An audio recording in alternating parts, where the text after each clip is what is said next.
How's it going, everybody? I am back with another commentary video with brand new equipment. Let's go!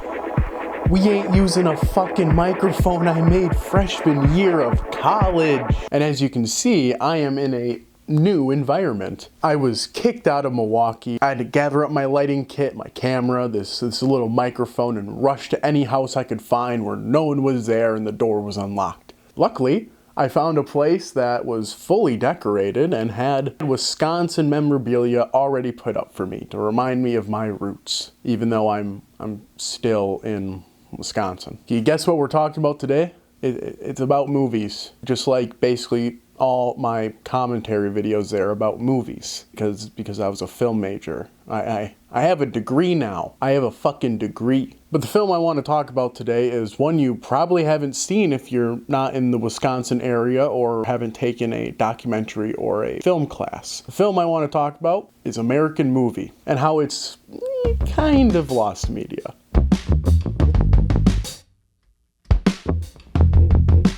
So the title's not really a lie. It wasn't clickbait when I first started researching this project but now it's on Amazon where you can rent or buy it, but it's lost media in the sense that physical media is very hard to find. You go to Amazon and it says there's only one DVD left in stock, and I think it's between like 35 and 70 bucks for a used copy, and by the time this video probably comes out, it could be gone. You can always try to find a VHS copy if you still have a VHS, but I'm not really lying when I'm saying it's lost media. So let's deep dive into this film and why it is one of the funniest, saddest documentaries, or hell, even films I've ever seen. So let me just gather up my notes here. I may look young, but I'm kind of a boomer at heart. I watched the film and I wrote a bunch of notes. You probably can't see it, but this is a full page of notes. But American Movie was released in 1999. Hey, that's the year I was born. It was directed by Chris Smith, and I think he actually went to graduate school at the University of Wisconsin-Milwaukee, which, hey, that's where I went and got my film degree, so that's pretty neat. That's neato, bucko. You may not know Chris Smith for this film, but you probably know him from his really successful Netflix documentary, Fire Festival. He's that guy. He also did Jim and Andy on Netflix, and that D1 scholarship scam documentary that I don't know how popular that was, but he's a very talented documentary filmmaker. But a short synopsis is the film follows Mark Borchardt. Mark Borchardt, he is a local Northwestern Milwaukee man, and his American dream, his great American dream, is to make the great American movie, Northwestern. And it follows him on his quest to complete that film while sidelining and going to complete his short, Coven. It's spelled like Coven, but he pronounces it Coven, so I'm gonna be true to that. Coven, that's the proper pronunciation. No. Coven sounds like oven, man. To give a little background on what character Mark is, he is a depressed, passionate alcoholic. That is not me being mean. He clearly shows signs of him being depressed, and he drinks, I think, in almost every single scene of the film. So, true Wisconsinite at heart. The documentary has a wide variety of great characters, including his friends Mike Shank and Ken Keane, along with his mother and father and his two brothers for interviews that give great insights on the depths of Mark Borchardt. The movie starts off with this really sad and great monologue coming from Mark about him not fulfilling his dreams and trying to reach what he thinks is his true destiny. And it's relatable to, I think, everyone who feels like they're stuck in their lives and actually want to move on to something they're passionate about, you know? But we start following him as he's trying to revise his draft for Northwestern, and we see little snippets of him writing radio shows and getting drunk, or he says he gets high, but we never see him get high.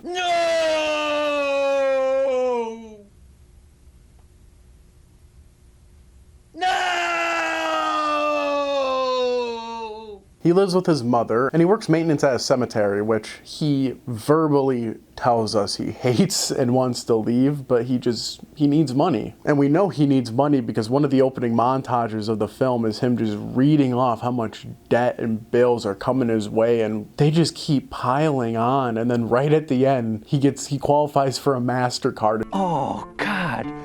Kick fucking ass, I got a MasterCard. But we follow Mark through his pre-production phase of Northwestern, and we see a decent sized crew coming out to help him. Free, of course, because Mark does not have the money to pay them. And you get some great characters in there. There's the prop master who he seems reluctantly there, but he just knows, oh, this is this guy's great lifelong dreams to make this feature film, so I can give up a few weekends to help him out. He wants to help the guy out. He's being nice, which is the Wisconsin way. Another one of his crew members is Matt Wiseman. He is the I wouldn't say casting director, but he's in the casting department. And one of my favorite moments with him is he's calling, I think, either a local theater or some talent agency in Wisconsin area, and he's like, my name is Matthew Weissman, and I'm working on a film entitled Northwestern,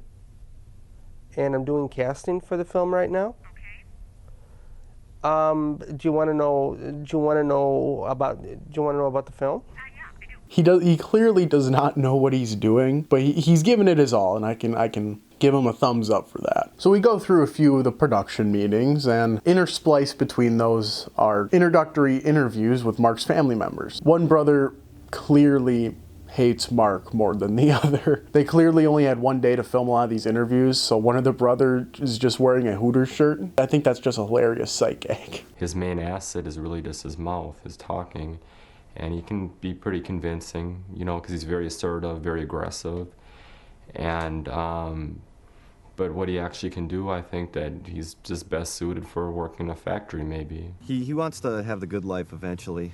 He wants the big house and the nice car and all that. You have to cut out the language part of it and get off this kick with the bottle, all that sort of thing. He was always talking filming and that he was going to make movies, and so always. After these interviews, we get a casting montage of some probably local Milwaukee theater actors trying their best with Mark's angry script. 186-minute phone call to California at prime rates? You know he's been having psychological problems lately. Well, look here, 186-minute phone call to California on prime time? What is that? Some of them aren't bad. Like, I could see them working if they get the right direction, but Mark hates them all. They're making a mockery out of my words, man. This whole thing is turning into a theatrical mockery. Do you understand that, Mike? No.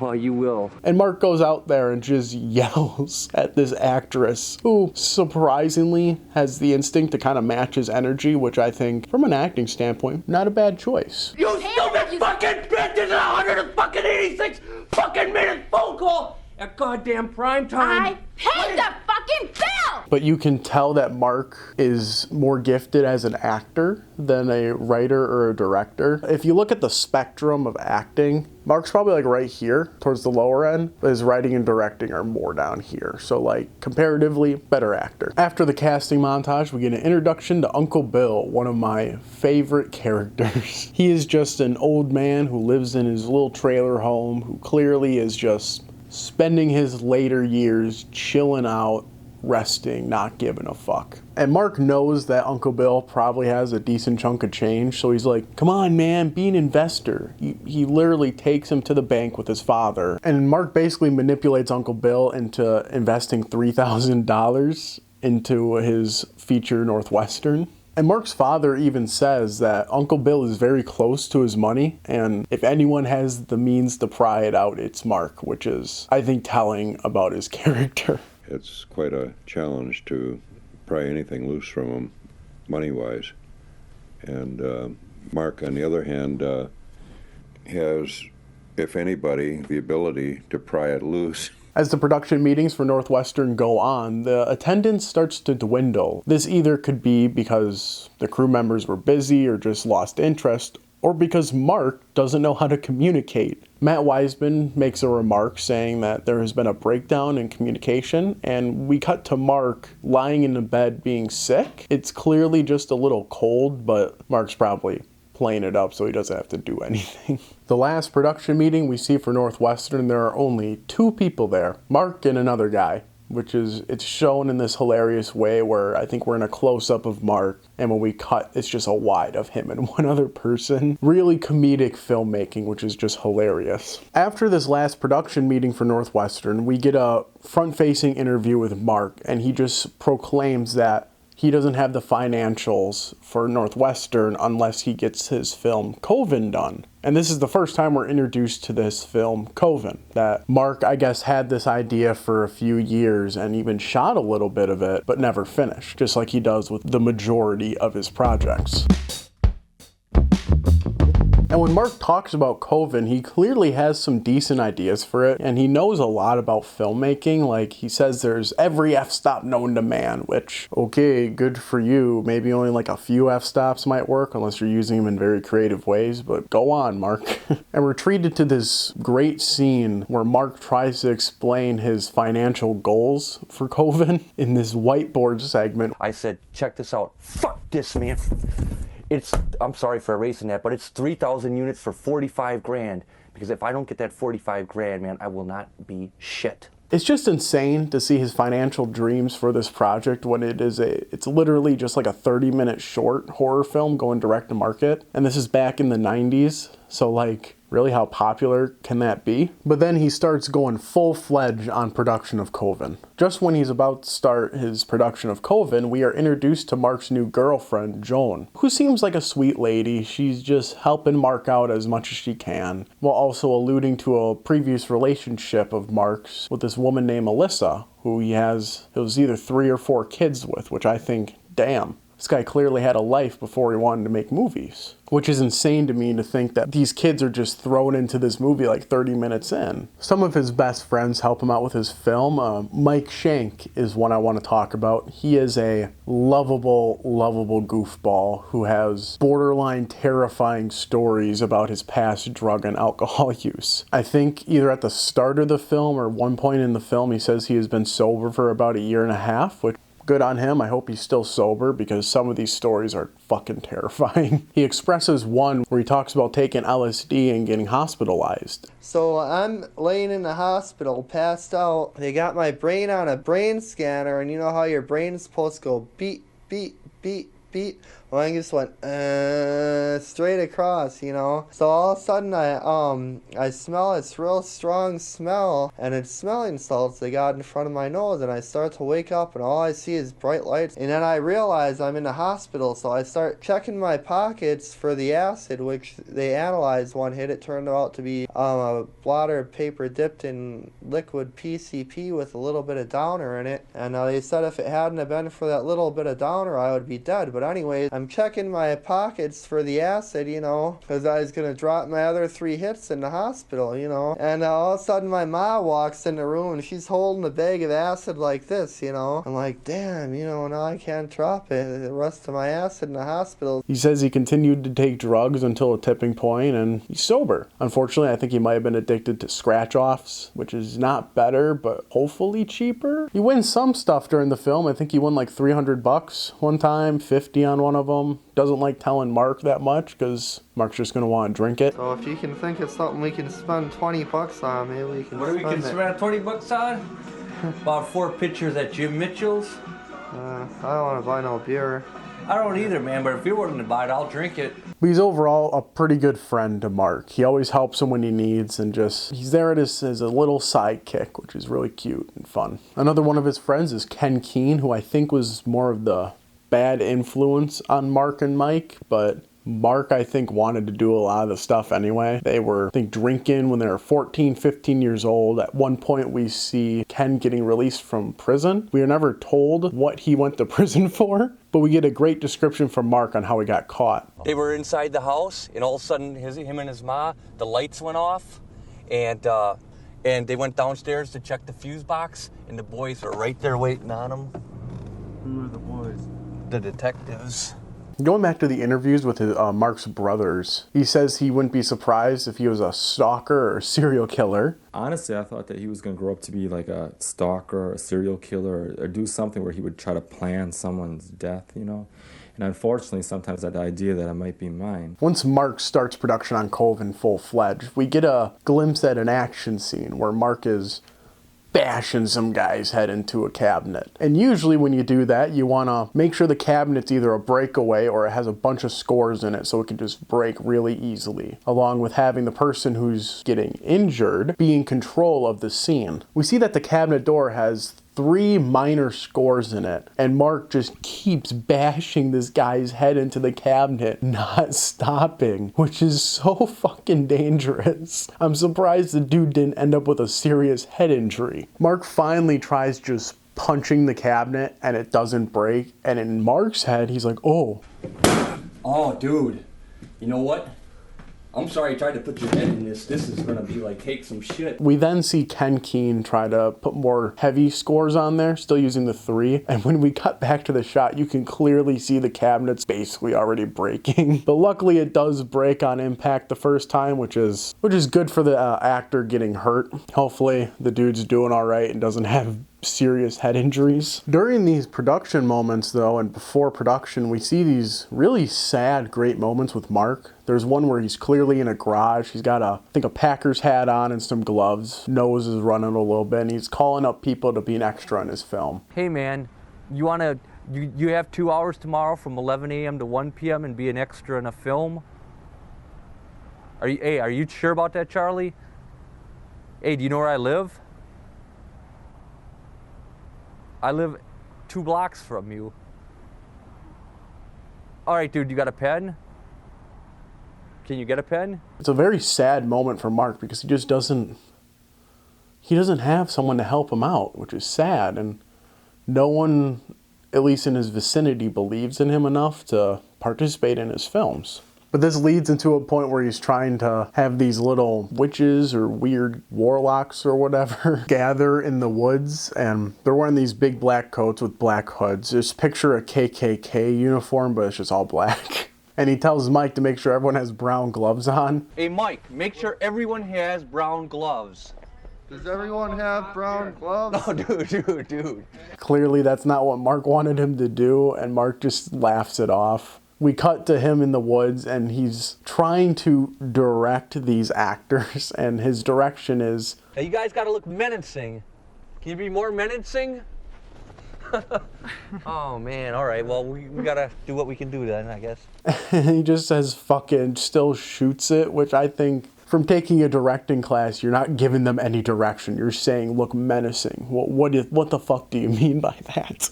Kenny, can you please put that soda, my soda, on the tarp so it's not frozen when we're done? Because I'd like to drink it, please. We get a few more scenes of him filming, and he can't really find a lot of people to hold the camera or at least shoot for him. He asks Mike, and he just explains it as... But I mean, if you would see an action, you would kind of like centrifugally focus on it being in the center. Yeah, I can figure that out, yeah.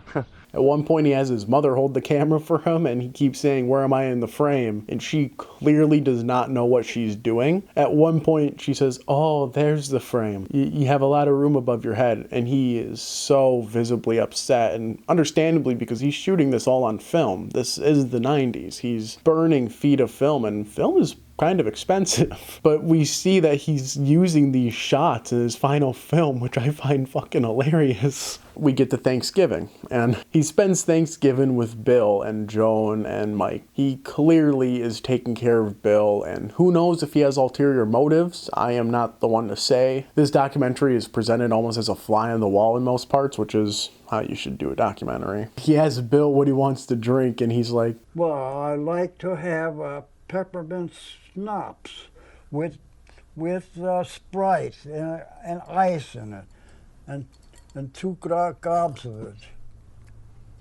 Got a good taste. Just wanting to get nice and liquored up. Mark then gives Bill a bath. We don't see anything. It's shot in this great angle where you only see Mark and like the feet of Bill. Mark clearly does not know how to handle an elderly person. He comes back down and Joan asks him where Bill is and he says, oh, up in the tub. So how long has he been soaking?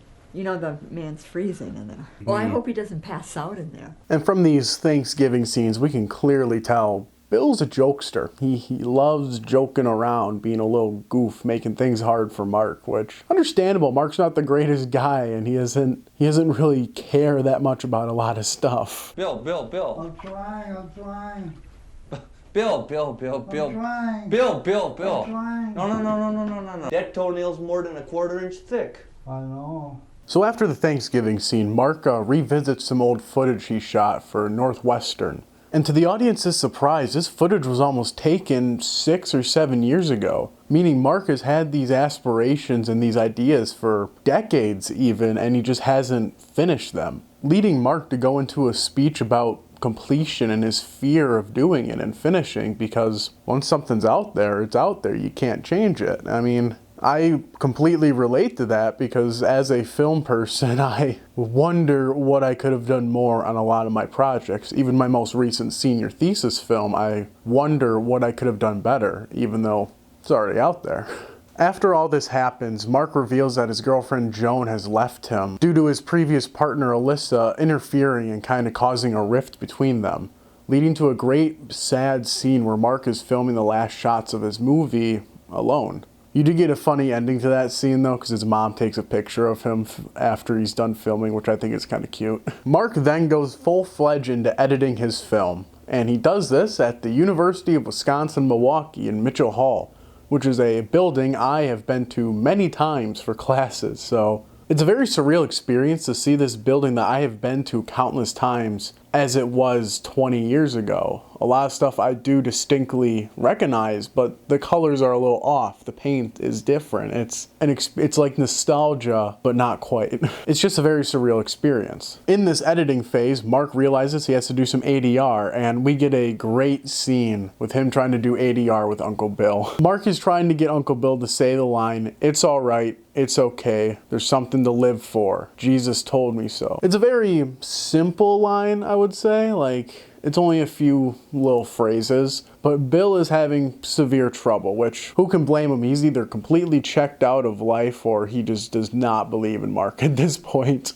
But I wrote it down. They did 30 takes of this ADR, and I think one of them was really good, but Mark, being the dumbass he is, recorded it way too high, meaning, and I'm going to talk about celluloid film a little bit, you can't go into the editing bay and just try to boost that down. Whatever you record and get is what you get. Let's go. Take 30. All right. Hold up. Take 30. It's all right. It's okay. Jesus told me so. There's something to live for. Okay, cut. And along with Bill's ADR, we get great screams from everyone in the cast. And we get to hear Mike Shank, this very quiet, timid guy, let out a fucking blood-curdling scream that is the most hilarious thing I've ever seen. Ready, Mike? When I say take one, give it a couple seconds. Take one.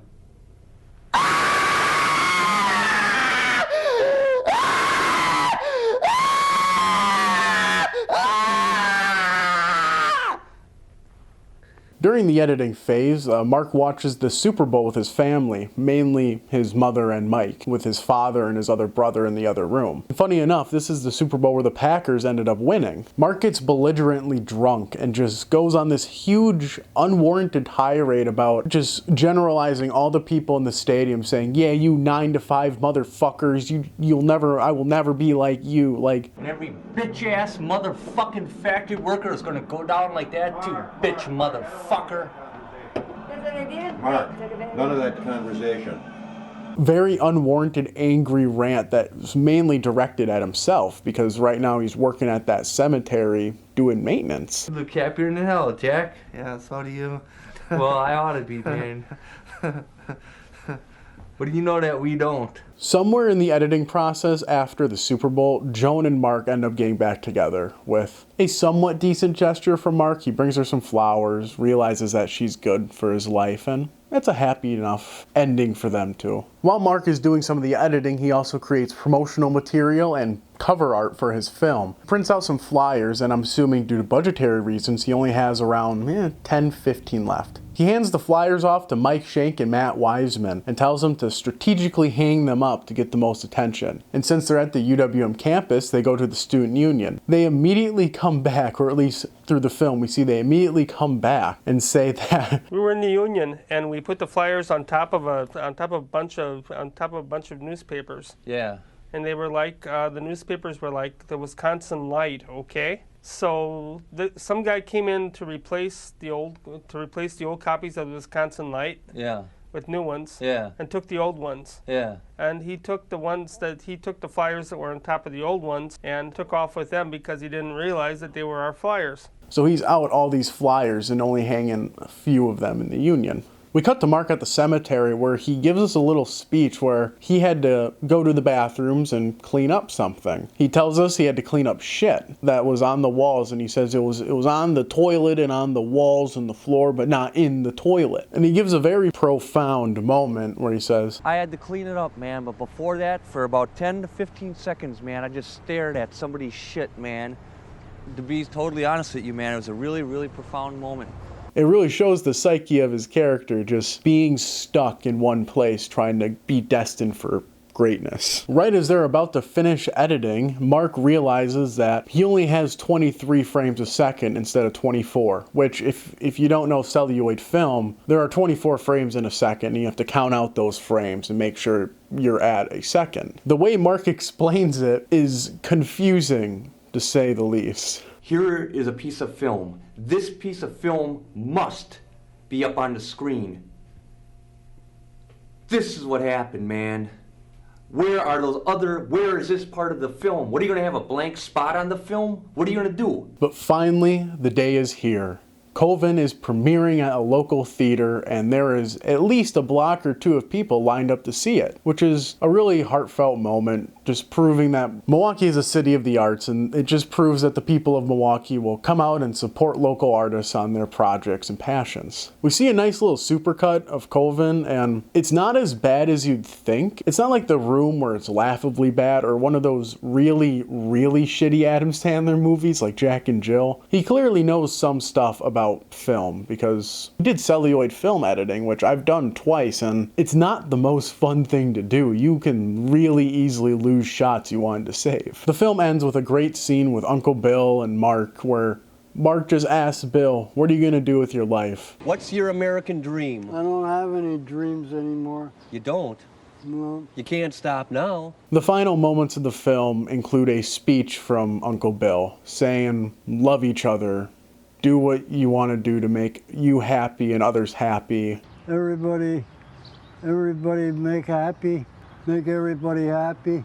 Just a great little speech from an old man just telling everyone, do what you love and make others happy rather than sad. And it does end on a little bit of a downer note. We find out that Uncle Bill ended up passing away at the end of the film. Luckily, he did get to see Mark's film realized, and in Uncle Bill's will, Mark was left $50,000 to finish his feature Northwestern, which to this date has not been completed. I'm assuming Mark has went on to other projects, but judging by his IMDb, he hasn't been doing much directing and writing, at least on his own feature films. So there you have it. That is American Movie, one of the funniest and saddest documentaries I've ever seen. And I think it proves that someone who has a passion for what they do can try their best to get out of whatever rut they're in and do what makes them happy and what they want to do with their life, which I think is a great message for anybody. That's all for now. Take it easy, and I better get the fuck out of this house before someone comes home. See ya.